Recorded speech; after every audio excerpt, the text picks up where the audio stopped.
ஒன்னே ஒன்னு பிகே நூட்ஸ்ல கேக்குறேன் சார். நம்ம பொண்டாட்டிய நம்மளே காசு கொடுத்து உள்ள அனுப்புறோம். அவங்க பியூட்டி பார்லர் போயிட்டு வந்ததுக்கு அப்புறமும் எந்த மாற்றமுமே இல்லாம வெளியில வந்ததையும் அக்செப்ட் பண்ணிக்கிறானே ஆம்பளை, அது ஒண்ணு பத்தாது சார். கூந்தல் இருக்கிறவன் அள்ளி முடிச்சுக்கிறான். நம்மள மாதிரி ஆட்கள் எதுக்கு சார் அதை பத்தி பேசுறோம்? Medway Hospitals presents Behindwoods சிறப்பு நகைச்சுவை பட்டிமன்றம். நீங்க பஸ்ல ஏறணும்னா மகளிர்னு போட்டிருப்பான், பூவையர்னு போட்டிருப்பான், அதுக்கப்புறம் லேடிஸ்னு போட்டிருப்பான். ஆம்பளை பக்கம் திரும்புங்க, திருடர்கள் ஜாக்கிரதைன்னு போட்டிருப்பான். தான் பிறந்து வளர்ந்த வீடு அம்மா வீடாயிடும், போய் சேரும் வீடு புருஷன் வீடாயிடும். இவளுக்குன்னு ஒரு வீடே கிடையாது கடைசி வரைக்கும். எங்களுக்கெல்லாம் ஒரு வீடு, உங்களுக்கு 2 வீடு, அப்படி யோசிங்க. புருஷன் 2 திட்டினோன்னு அம்மா வீட்டுக்கு ஓடுறா. போனவ திரும்பி வந்துட்டா, என்னென்ன எங்க அம்மா அவ அம்மா வீட்டுக்கு போயிட்டாங்க. காலகாலமா பட்டிமன்றத்துல இதை மட்டும் தானே பேசிட்டு இருக்கீங்க. கல்யாணம் பண்றது எவ்வளவு கஷ்டம், கல்யாணம் பண்ணதுதான் உலகத்திலேயே பண்ண பெரிய தப்பு, அப்புறம் எதுக்கு பொண்ணு கிடைக்கல பொண்ணு கிடைக்கல பொண்ணு கிடைக்கல நாயா பேயா திரியுறீங்க தெரியலையே. அதாவது மது உடல் நலத்திற்கு கேடு அப்படின்னு போர்டு போட்டிருக்கான். ஆனா என்ன செய்யறது? நம்ம ஏதாவது செய்யும் பொழுது ஒரு கேள்வி வரும், மூஞ்ச ஏன் அப்படி வச்சுக்கிட்டு இருக்க? இந்த கேள்விக்கு எவ்வளவு பெரிய வலியான பின்னணி இருக்கிறது என்பது பெண்களுக்கு மட்டும் தான் தெரியும். இது யார் சொல்லி கொடுத்தாங்கன்னு கேட்காதீங்க. மூணாவதா பேசுறவருடைய வீட்டுக்காரரு என்னால சொல்ல முடியலடா மாப்பிள்ள, நீ சொல்லுடா உங்க அக்காவை பத்திட்டு சொல்லி அமைச்சது இதுக்கு பதில் சொல்ல முடியாது. இந்த வலியை கூட தாங்க முடியல, நீ எல்லாம் புள்ள பெத்த வலியை எப்படி தாங்க போற அப்படின்னு ஒரு கேள்வியாலேயே அதை முடித்து விடுவார். எங்களையே அப்படிதான் திட்டுவாங்க, என்னடா பொம்பளை புள்ள மாதிரி அழுதுகிட்டே இருக்கு அப்படின்னு. காலகாலமா பட்டிமன்றத்துல இதை மட்டும் தானே பேசிட்டு இருக்கீங்க. பெண்களோடு சேர்ந்து வாழ்வது எவ்வளவு கஷ்டம், பெண்கள் எப்படி சாப்பாடு போடுறது இல்ல, பெண்களோட கல்யாணம் பண்றது எவ்வளவு கஷ்டம், கல்யாணம் பண்ணதுதான் உலகத்திலேயே பண்ண பெரிய தப்பு, அப்புறம் எதுக்கு பொண்ணு கிடைக்கல பொண்ணு கிடைக்கல பொண்ணு கிடைக்கல நாயா பேயா திரியுறீங்க தெரியலையே. அதாவது மது உடல் நலத்திற்கு கேடு அப்படின்னு போர்டு போட்டிருக்கான்ல. ஆனா என்ன செய்யறது? அது இழுக்குதுல்ல, கடை திறந்திருக்குல்ல, என்ன செய்யறது? எதையும் தாங்கும் இதயம் உடையவர்கள் ஆண்களாம். ஒரு தோசை லேசா பிஞ்சு போனாலே தாங்க முடியாது, இன்னொரு தோசை சுட்டு எடுத்துட்டு வரணும். தீந்து போன தோசைகளாலும் காய்ந்து போன சப்பாத்திகளாலும் தங்கள் வாழ்க்கையவே அடுப்பங்கரையில் அடகு வைத்திருக்கும் பெண்கள் இந்த ஆண்களோடு வாழ்வது எவ்வளவு கடினம் யோசிச்சு பார்த்தீங்கன்னா, எதையும் தாங்கும் இதயம் யாருக்கு இருக்கும் என்பது உங்களுக்கு புலப்படும் நடுவர் அவர்களே. பெண்கள்னாலே பிரச்சனை அப்படின்னு சொல்லி அமர்ந்தாரு. எனக்கு முனைவர் பர்வின் சுல்தானா அம்மா அவர்கள் ஒரு மேடையில் சொன்ன ஒரு விஷயம் ஞாபகத்திற்கு வருகிறது. மாவோ சொன்னதாய் அவர்கள் சொல்லி இருந்தார்கள், ஆண்களுக்கு ஒரு பிரச்சனை என்றால் பெண்களுக்கு 2 பிரச்சனை, ஆண்களுக்கு 2 பிரச்சனை என்றால் பெண்களுக்கு 3 பிரச்சனை, ஆண்களுக்கு 10 பிரச்சனை என்றால் பெண்களுக்கு 11 பிரச்சனை. பெண்கள்னாலே பிரச்சனை தானம்மா. கூடுதலாக இருக்கும் அந்த ஒரு பிரச்சனை, எப்போதும் கூடுதலாக இருக்கும் அந்த ஒரு பிரச்சனையின் பெயர் ஆண் என்று சொல்லி முடித்தார் பர்வின் சுல்தானா. நாங்க தான் சொல்லணும் இந்த பிரச்சனைகளுக்கு மத்தியில் வாழ்வது எவ்வளவு கடினமான விஷயம் என்று. பிறந்தது முதல் வளர்வது வரை ஒரு இந்த குடும்ப சூழலில், இந்த குடும்பம் என்னும் நிறுவனத்தில் பெண்கள் வாழ்வது என்பது எவ்வளவு கடினமான விஷயமாக இருக்கிறதுன்னு யோசிச்சு பார்க்கணும். பிறந்ததிலிருந்து பாரபட்சம், வளர்வதில் பாரபட்சம், வளர்ந்த வீடு, தாய் தந்தை சுற்றம் உறவு எல்லாத்தையும் விட்டுட்டு திடீர்னு ஒரு நாள் இன்னொரு வீட்டில் போய் இதுதான் உன்னுடைய புருஷனோட வீடு, அது கூட அவங்களோட வீடு கிடையாது. அதாவது அன்று முதல் கல்யாணம் நடந்த அந்த நாள் முதல் தான் பிறந்து வளர்ந்த வீடு அம்மா வீடாயிடும், போய் சேரும் வீடு புருஷன் வீடாயிடும். இவளுக்குன்னு ஒரு வீடே கிடையாது கடைசி வரைக்கும். எங்களுக்கெல்லாம் ஒரு வீடு, உங்களுக்கு 2 வீடு, அப்படி யோசிங்க. இப்படி சொல்லிதான் சமாளிச்சுட்டு இருக்காங்க. பெற்ற வீட்டை விட்டாச்சு, ஆனா வந்த வீட்லயாவது அவர்களுக்கான மரியாதை கிடைக்கிறதா அப்படின்னு யோசிச்சு பாத்தீங்கன்னா, பிள்ளை வளர்ப்பை பத்தி சொன்னார் இல்லையா, அவர்கள் எவ்வளவு இன்னல்களுக்கு மத்தியிலும் அந்த தேரை ஓட்டிக்கொண்டு செல்வார்களாம். குடும்பம் என்னும் தேரை ஆண்கள் ஓட்டிக்கொண்டு செல்கிறார்களாம். அவர்கள் வெறும் சாரதியாக அமர்ந்து கொள்வார்கள். அங்கு உழைத்து உழைத்து ஓடும் குதிரை பெண். டிரைவருக்கு சாரதி உட்கார்ந்துட்டா போதுமா? உழைக்கிறது யாருன்னு டிரைவர் தானா அவங்க? ஆமாம் நடுவர் அவர்களே. ஆனா பேரு மட்டும் பாருங்க, நாங்கள் தான் குடும்பம் என்னும் தேரை இழுத்து ஓட்டி கொண்டிருக்கிறோம், நாங்க தான் வண்டி ஓட்டுறோம்ன்றாங்க. உடல் உழைப்பை மட்டும் இங்க பாக்குறோம். ஆண்கள் சர்வ நிச்சயமாக ஓடி ஓடி தேய்கிறார்கள், மாடாய் உழைக்கிறார்கள், யாரும் எதுவும் சொல்வதற்கு கிடையாது. ஆனால் பெண்கள் செய்யும் ஒரு உழைப்பு இருக்கிறது நடுவர் அவர்களே. அது என்னங்க ஆண்கள் உழைக்கிறன மட்டும் மாடா உழைக்கிறாங்கன்றீங்க, இது மட்டும் நீங்க பெருமையா அவங்க பேசுறீங்க. ஒரு உழைப்பை, அந்த ஒரு உதாரணத்துக்காக சொன்னேன். மாடு அப்படின்னு நாங்க குதிரை அப்படின்னு சொன்னதுனால அந்த ஓமை வந்துருச்சு. எங்களை சிங்கம்னு சொல்லிட்டு போங்க. நீங்க தான் எங்களை எப்பவுமே பெண் சிங்கம்னு சொல்லி வெளியே வரீங்களா, அதனால எங்களுக்கு அது ரிசர்வ் ஆயிடுச்சு. இங்கு ஆண்கள் செய்யும் உடல் உழைப்பு மட்டும்தான் காலம் காலமாக பேசப்பட்டு கொண்டிருக்கிறது. சத்தமே இல்லாமல் பெண்கள் செய்யும் ஒரு உழைப்பு இருக்கு தெரியுங்களா, உளவியல் உழைப்பு, எமோஷனல் லேபர்னு ஒரு விஷயம் இருக்கு. அதுக்கு தமிழ்ல நேரடியா ஒரு வார்த்தை கூட கிடையாது, ஏன்னா யாருக்கும் அதை பத்தி தெரியக்கூட தெரியாது. ஒரு வீட்டுல காலையில என்ன குழம்பு வைக்கணும், என்ன கீரை வைக்கணும், என்ன பொரியல் வைக்கணும்ன்றதுல ஆரம்பிச்சு ஒரு பிள்ளைக்கு எப்ப பர்த்டே, அவனுக்கு எப்ப பேரண்ட்ஸ் டீச்சர்ஸ் மீட்டிங், அவனுக்கு எப்ப ஃபீஸ் கட்டணும், அப்போ எப்ப வீட்டுல இபி பில் கட்டணும், இல்ல ஒரு ரிமோட்டுக்கு எப்ப பேட்டரி மாத்தணும், ஒரு கடிகாரத்துக்கு எப்ப பேட்டரி மாத்தணும் முதற்கொண்டு ஒட்டுமொத்த உளவியல் சுமைகளை சுமப்பவர்கள் பெண்கள். இந்த எமோஷனல் லேபருக்கு எந்த பரிசும் அவளுக்கு கிடைப்பது கிடையாது. ரொம்ப ஈஸியா சொல்லிடுவாங்க, வீட்டுல சும்மா தானே இருக்க, இதெல்லாம் கூட உன்னால செய்ய முடியாதா அப்படின்னு. நம்ம ஏதாவது செய்யும் பொழுது ஒரு கேள்வி வரும், மூஞ்ச ஏன் அப்படி வச்சுக்கிட்டு இருக்க. இந்த கேள்விக்கு எவ்வளவு பெரிய வலியான பின்னணி இருக்கிறது என்பது பெண்களுக்கு மட்டும் தான் தெரியும். அந்த கேள்விகளை தாங்குவதற்கே ஒரு வலிமையான இதயம் வேண்டும் தெரியுமா. ஏன்னா இவங்களுக்கு சின்ன அசௌகரியம் கூட வந்துடக்கூடாது. எல்லா வேலையும் செஞ்சு முகம் மலர்ந்து அவங்க அலுப்போட கடுகடுன்னு வரலாம், சிடுசிடுன்னு வரலாம். ஆனால் வீட்டில் இருக்கும் பெண்கள் எப்போதும் முகம் மலர்ந்து அவங்கள அப்படியே கம்ஃபர்டபுளா வச்சு அவங்கள வந்துட்டு அவங்களுக்கான சேவைகளை செய்ய வேண்டும் அப்படின்றது தான் இங்கே இருக்கக்கூடிய எதிர்பார்ப்பு. சொல்லலாம் இதெல்லாம் வந்துட்டு என்னம்மா எப்போ சொல்லிட்டு இருக்கீங்க, அதெல்லாம் மீறி எல்லாரும் வெளியில் வந்தாச்சு, வீட்டில் இருந்து வெளியில் போய் வேலைக்கு செய்கிறாங்க, எல்லாவற்றிலும் பெண்கள் சுதந்திரமாக சமமாக நடமாடும் நாட்கள் இப்போது இருக்கிறதுல அப்படின்னு.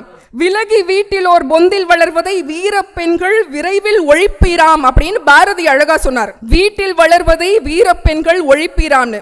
ஒழிச்சாச்சு, வீட்லயே வளரல, வீட்டில் இருக்கிற பொந்தில இருந்து வெளியே வந்துட்டோம். ஆனா என்னன்னா வீட்லயும் உழைக்கணும் வெளியே போயும் உழைக்கணும் அப்படின்னு ஒரு டபுள் ஷிஃப்ட் பார்த்துட்டு இருக்கோம். சம்பளமே இல்லாத ஒரு டபுள் ஷிஃப்ட். இங்க வீட்டில் வந்துட்டு சம்பளம் கொடுத்துருவோம், ரிட்டையர்மெண்ட் உண்டு, பரவாயில்லையா?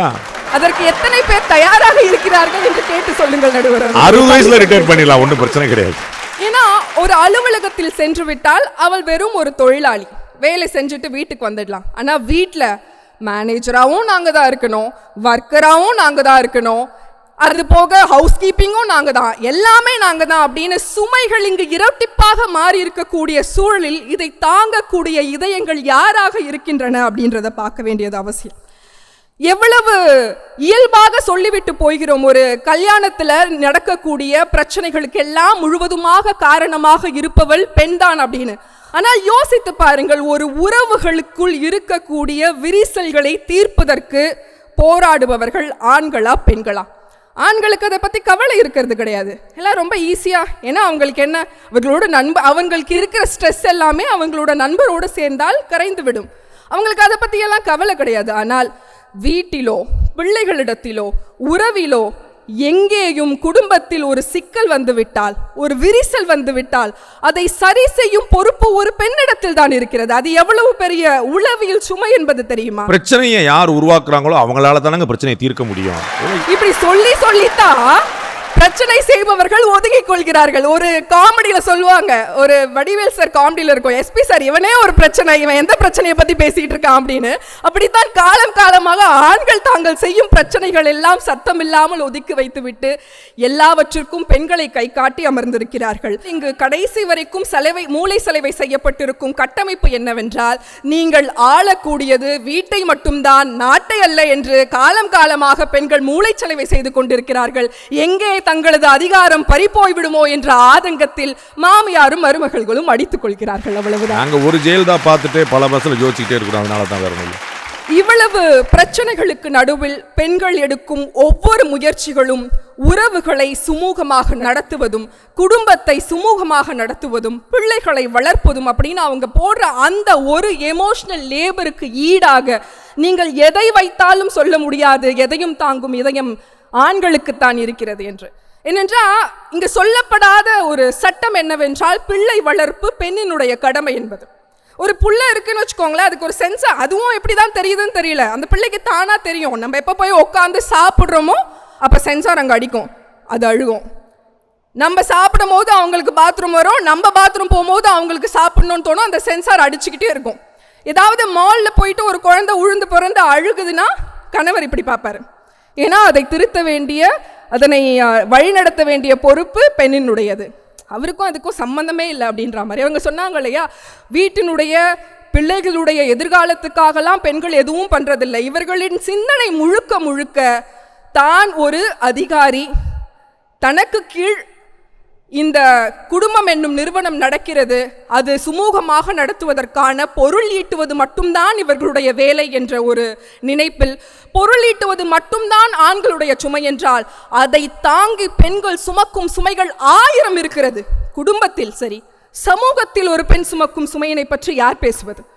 குடும்பத்தில் ஒரு பெண் சுமக்கும் சுமையினால் அவர்கள் தாங்கும் வழியினை பற்றி இப்படி இவ்வளவு நேரம் சொல்லிக் கொண்டிருந்தேன். ஆனால் ஒரு சமூகத்தில் பிறந்தது முதல் கட்டமைக்கப்படும் எதிர்பார்ப்புகளையும் கட்டமைக்கப்படும் பிம்பங்களையும் அவள் பூர்த்தி செய்வதற்காகவே ஓடி ஓடி ஓடி எதையும் தாங்கும் இதயமாக இருக்கிறாள். இதை நான் பெருமையாலாம் சொல்லலை, எங்களுக்கு எதையும் தாங்கும் இதயம், நாங்கள் இப்படித்தான் இருக்கணும்னா, நீ மென்மையானவள், பூ போன்றவள், எதையும் சகித்து கொள்ள வாய்க்க பெற்றவள்னு சொல்லி சொல்லியே எங்களை எதையும் தாங்கும் இதயமா மாற்றி வச்சிருக்காங்க. அவ்வளவுதானே தவிர நாங்களும் இலகிய மனம் கொண்டவர்கள் தான்.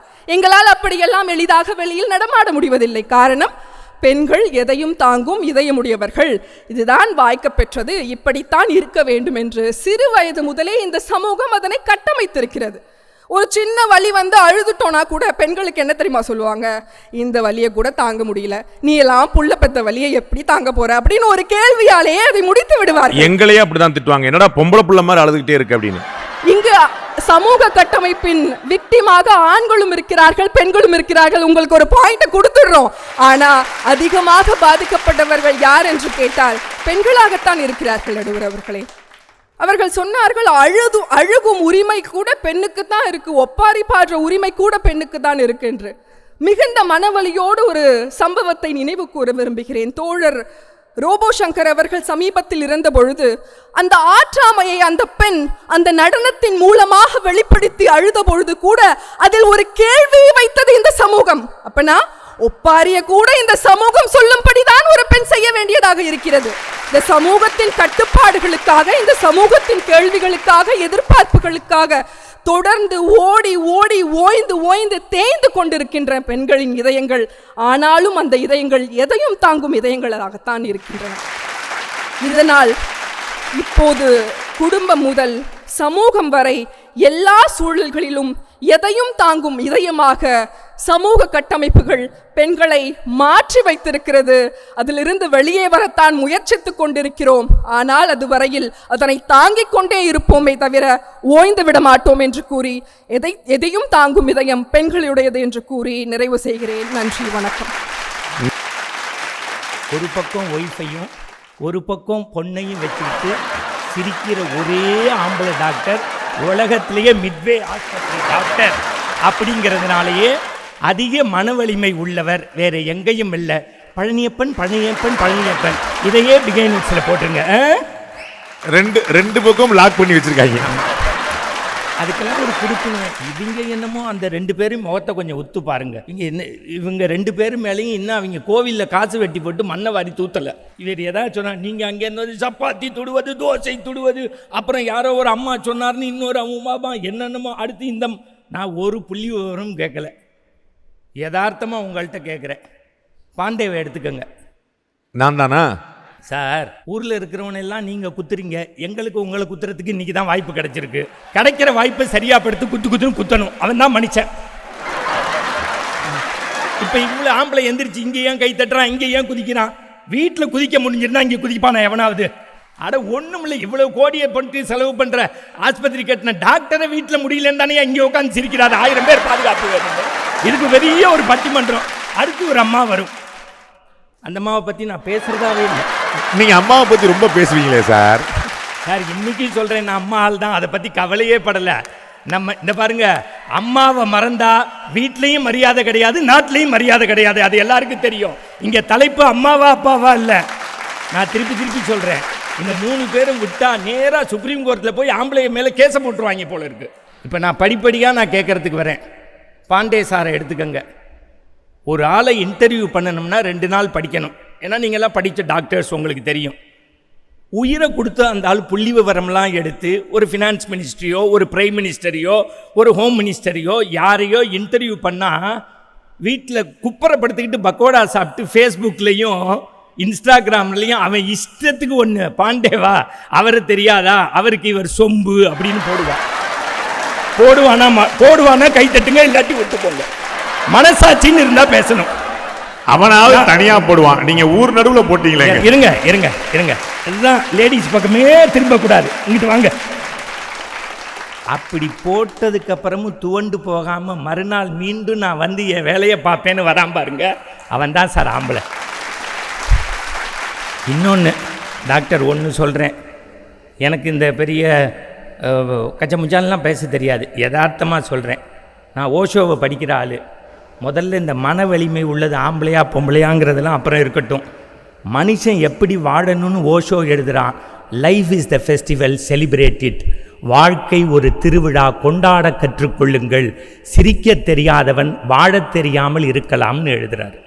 முதல்ல இத்தனை மனுஷனை சிரிக்க வச்சிங்கல்ல, அதுக்கே பிகைன்வுட் சார்பாக டாக்டருக்கும் ஆஸ்பத்திரிக்கும் நன்றி.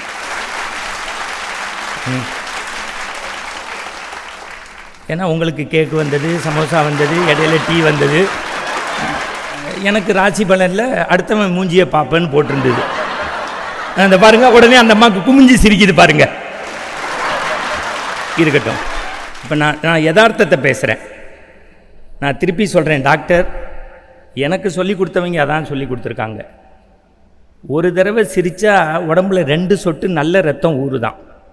8 ஆப்பிள் சாப்பிட்றத விட ஒரு தடவை சிரிக்கிறது நல்லதுன்றாங்க. அதுக்காக இன்றைக்கி ராத்திரி 1:30 மணிக்கு உங்கள் வீட்டு மாடியில் ஏறி நின்று கையை விரித்து 5 லிட்டர் ரத்தத்தை மொத்தமாக ஏற்றுறேன்னு ஏற்றி, அப்புறம் மிட்வேக்குள்ளே போகும்போது 2000, 4000, 8000 அப்படின்னா பழனியப்பன் டாக்டர் எனக்கும் பாண்டேக்கும் ஃபோன் போட்டு, நல்லா இருந்தாங்கடா, நாட்டை எடுத்தவங்களா, இந்த பிகைன்வுட்ஸை பிடிங்கடா, யாரை கேட்டுறா இந்த ஆளை கூட்டி வந்தீங்க. அப்படி இல்லை, எல்லாருமா கூடி உக்காந்து என் தங்கச்சி சொன்னது மாதிரி முதல்ல தமிழ்நாட்டில் ஒரு மருத்துவமனை நம்மளுடைய இதய துடிப்பை பற்றியும் மக்களுடைய விழிப்புணர்வு பற்றியும் ஒரு நல்ல செயல் செஞ்சுருக்கீங்கல்ல, அதுக்கு ஒரு அரங்கு நிறைந்த பாராட்டு.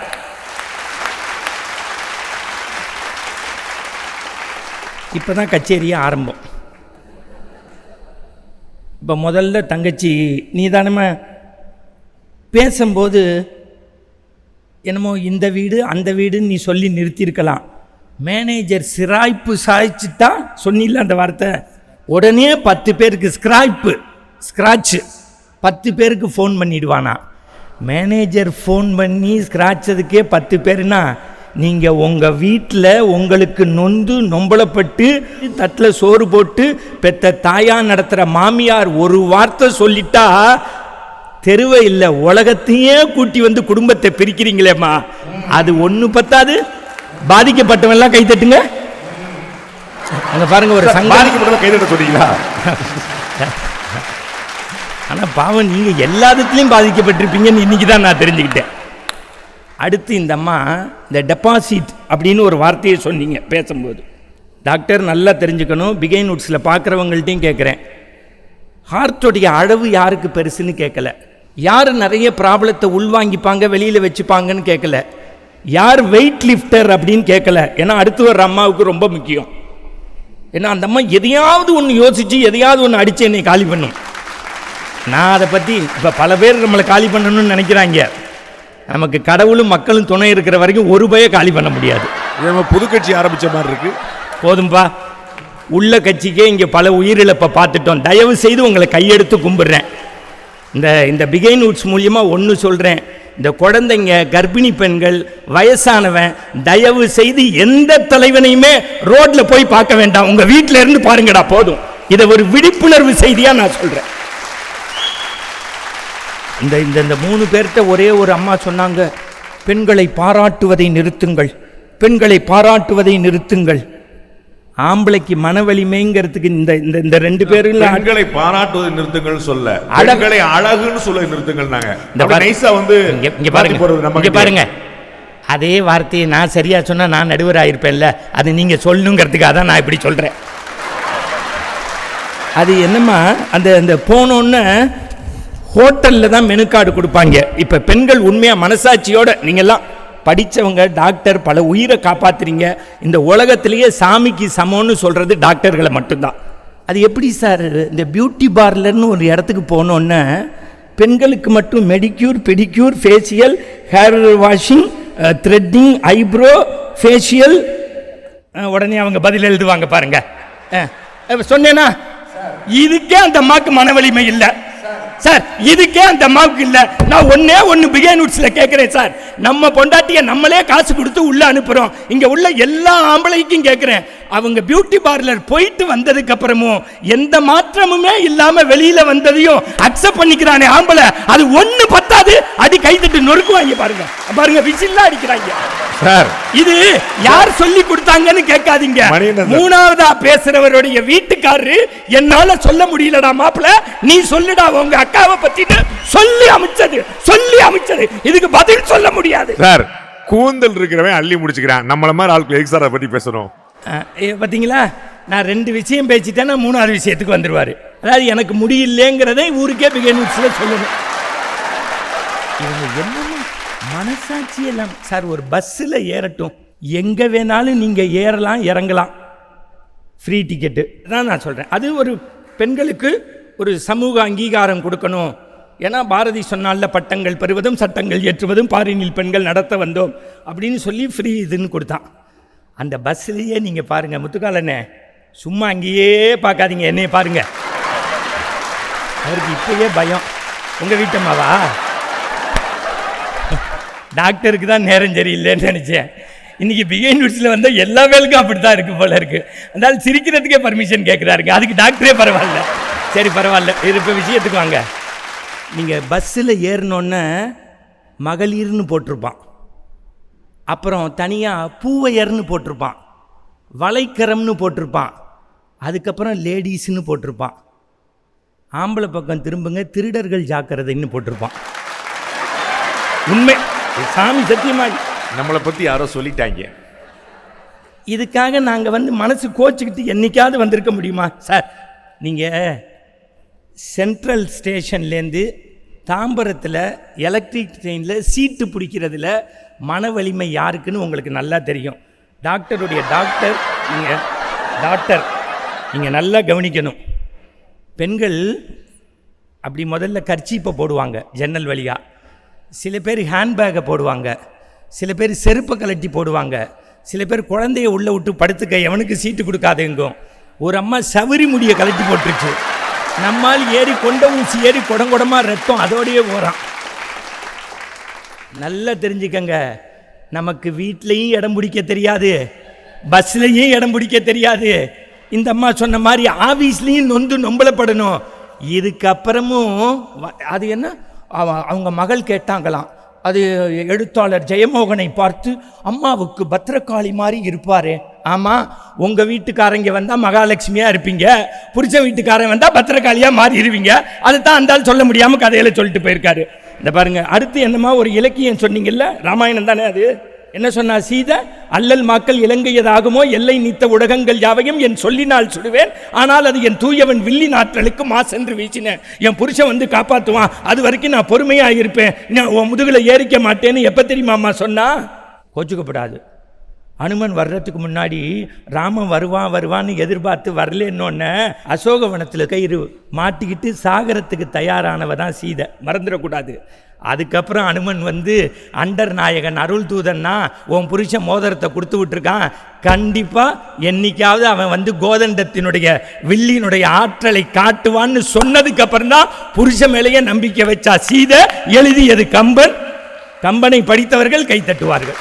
ஏன்னா இன்றைக்கி கம்பராமாயண பாட்டு சொன்னால் அடுத்த பட்டிமன்றத்துக்கு காலி பண்ணிடுவாங்க. அடுத்துமா இங்கே உள்ள டாக்டர்களுக்கெல்லாம் நல்லா தெரியும் அந்த இருதயத்தினுடைய அளவு, தாங்கிக்கக்கூடிய சக்தி. நானும் டாக்டர்கள்ட்ட கேட்டுக்கிட்டு தான் வந்தேன். என்ன தெரியுமா சொல்கிறாங்க? இந்த துக்கம், சோகம், மறந்துடக்கூடாது பயம், இதையெல்லாம் ஆம்பளை அடக்கிப்பானா வெளியில் காட்டிக்காம, பெண்கள் உடனே காட்டுவாங்கிறாங்க. இப்போ மன வலிமைங்கிறதே வச்சு பேசுவோமா? மன வலிமைன்னே பேசுவோமா? எல்லா டாக்டரும் உள்ள மிட்வே ஹாஸ்பிட்டலில் கேட்குறேன், இந்த கரண்டி பிடித்த கைகளை நாங்கள் கிண்டல் பண்ண வேண்டும் என்று நினைக்கவில்லை. நானும் ஒரு தாய் வயிற்றில் பிறந்தேன், எனக்கும் மகள் இருக்கிறார், மனைவி இருக்கிறார். உலகத்திலேயே கரண்டி பிடித்த கையில் கத்தியை பிடித்து உலகத்தினுடைய மருத்துவத்தை இந்த உலகத்தை பார்க்க செய்த முதல் பெண்மணி யார் என்றால் முத்துலட்சுமி ரெட்டி. மறந்துட முடியாது. அவர்களுடைய மன வலிமையை நான் வணங்குகின்றேன், போற்றுகின்றேன்.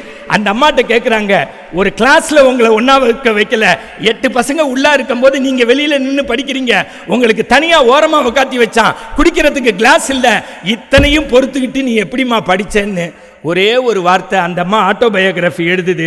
அந்த அம்மா பிறந்த ஊர் புதுக்கோட்டை. அந்த ஊரினுடைய மருத்துவமனைக்கு பேர் முத்துலட்சுமி ரெட்டி மருத்துவமனை. இது ஹாஸ்பிட்டல் சமாச்சார விஷயம், வரலாறை எடுத்து படிங்க. அந்த அம்மா சொல்றாரு, அம்பேத்கருடைய மன வலிமையில் 100ல் 1 மட்டுமே நான் பெற்றிருக்கிறேன். வலிமைனா எதுமா வலிமை? எது வலிமை? புருஷன் 2 திட்டினோன்னா அம்மா வீட்டுக்கு ஓடுறா, போனவ திரும்பி வந்துட்டா. என்னென்ன எங்க அம்மா அவ அம்மா வீட்டுக்கு போயிட்டாங்க. எங்களுக்கு தெரியாது நீங்க வாழ்ற வாழ்க்கை எது தெரியுமா மன வலிமை? வரலாறுகளை புரட்டி பாருங்கள் என்னுடைய அன்புக்குரிய தோழர்களே. இந்த உலகத்தில் கடந்த 30 ஆண்டுகளில் மன வலிமைக்கான ஒரே பரிசை பெற்ற ஒருவன் உண்டென்றால் தென்னாப்பிரிக்காவினுடைய நெல்சன் மண்டேலா எழுதுகின்றார், என்னை பாராட்டுகின்றீர்கள், பாராட்டாதீர்கள், தாழ்வுற்று வறுமை மிஞ்சி விடுதலை தவறி கெட்டு பால் பற்றி நின்றதாமோ ஒரு பாரதம் தேசம் தன்னை வாழ்விக்க வந்தையம்மான். மகாத்மா பீரங்கியை கொண்டு வந்த போது கூட அகிம்சை என்கின்ற ஆயுதத்தை எடுத்துக்கொண்டு மன வலிமையோடு போராடிய மகாத்மா தான் என்னுடைய ரோல் மாடல் என்று சொல்லியது நெல்சன் மண்டேலா. அதற்கு பெயர் தான் மன வலிமை.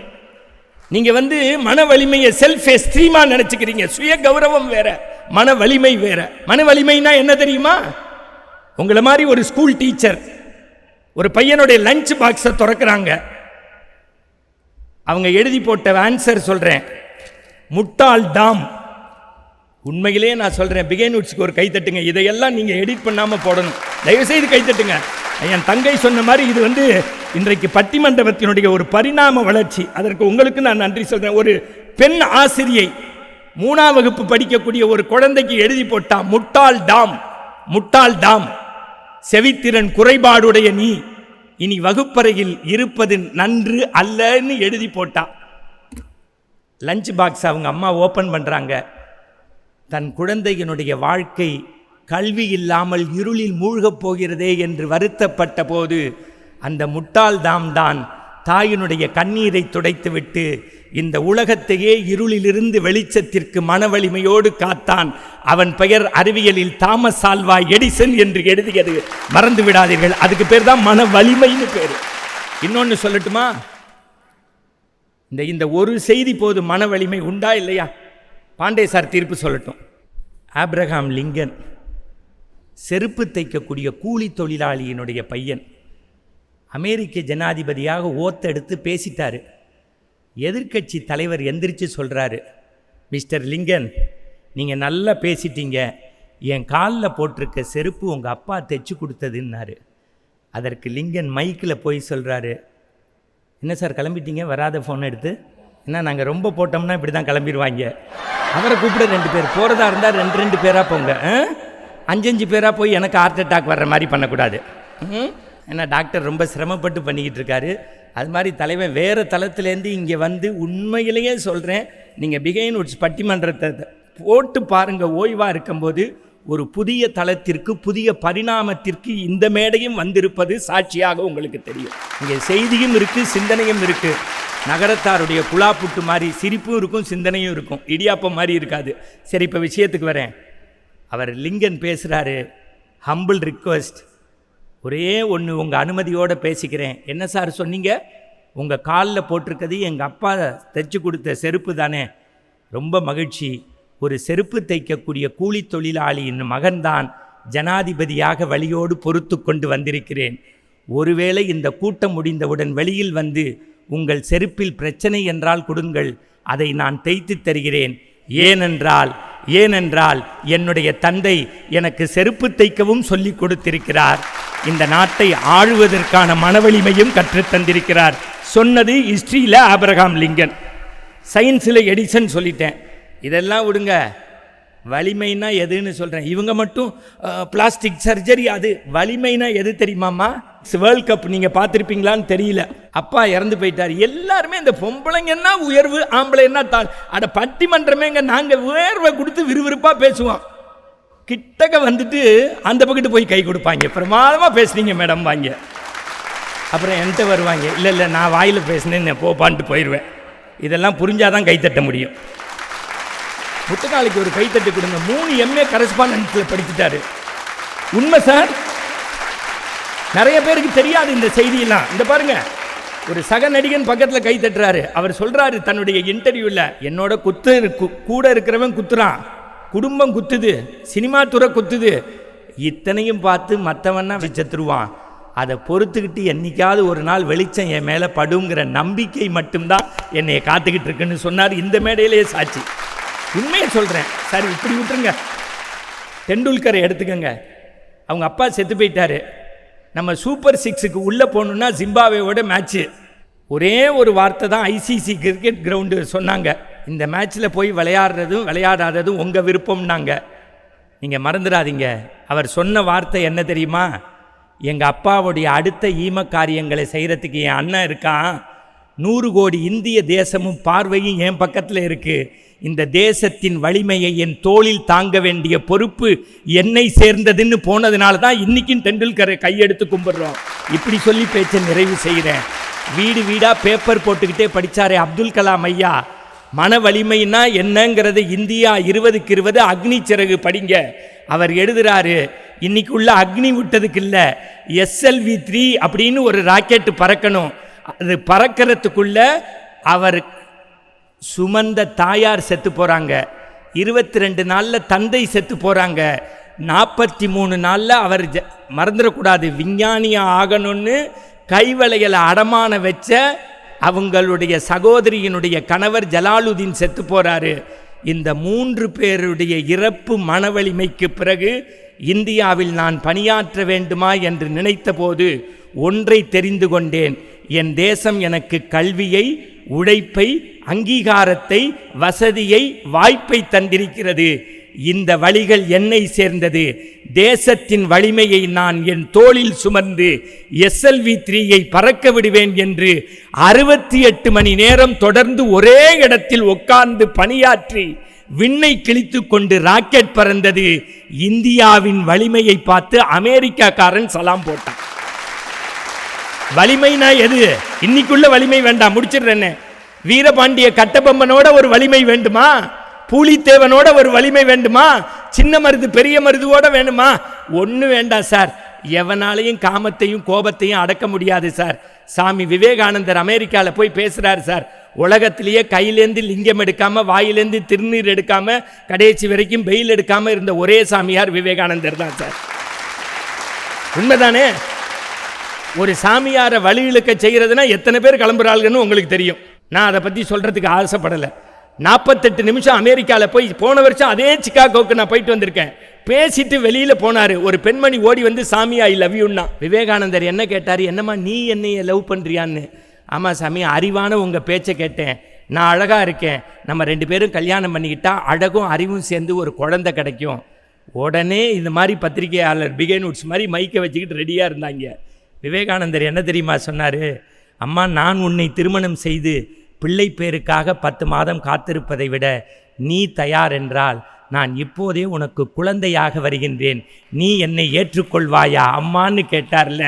எந்த ஆண்மகனும் பெண்களை தாயாக, தந்தையாக, சகோதரியாக பார்த்திருக்கிறான். வாழ்க்கை ஃபுல்லாக புள்ளையும் சுமந்து உங்களையும் சுமந்து. சார், புருஷன் ஒரு காரியம் நினச்சி பாருங்க. இங்கே உள்ள பெண்கள் மனசாட்சின்னு இருந்தால் அவங்கள மாதிரி கேட்குறேன். வீட்டுக்கு லோன் போட்டு நொந்து நொம்பலப்பட்டு வீடு கட்டுறது இவன், பேர் வைக்கிறது மனைவியின் பேரை வைப்பான், அம்மாவின் பேரை வைப்பான். மன வலிமை தனக்குள் வைத்து மனைவி உட்பட மகிழ்ச்சியை தருபவன் ஆம்பளை. மன வலியோடு இருப்பது பெண்கள். மன வலியை பிறருக்கு தருவதில் ஆண்களை விட பெண்கள் ஜாஸ்தி என்பதை பாண்டேவுக்கே தெரியும். ஏனென்றால் அவர் எவ்வளவு குத்துப்பட்டிருக்கிறார் என்பதை நீங்களே பார்த்து கொண்டிருக்கின்றீர்கள். என்னை பொறுத்தவரை மன வலிமை மிக்கவர், அது சயின்ஸாக இருக்கட்டும், ஹிஸ்ட்ரியாக இருக்கட்டும், லிட்ரேச்சராக இருக்கட்டும், ஆண்கள் தான் என்பதை நான் சொல்லி, உண்மையிலேயே பிகேன் உட்ஸுக்கும் மிட்வே ஹாஸ்பிட்டலுக்கும் ஒரு தரமான தகுதியான 4 நல்ல விஷயம் மக்களுக்கு போனால் போதும் சார்.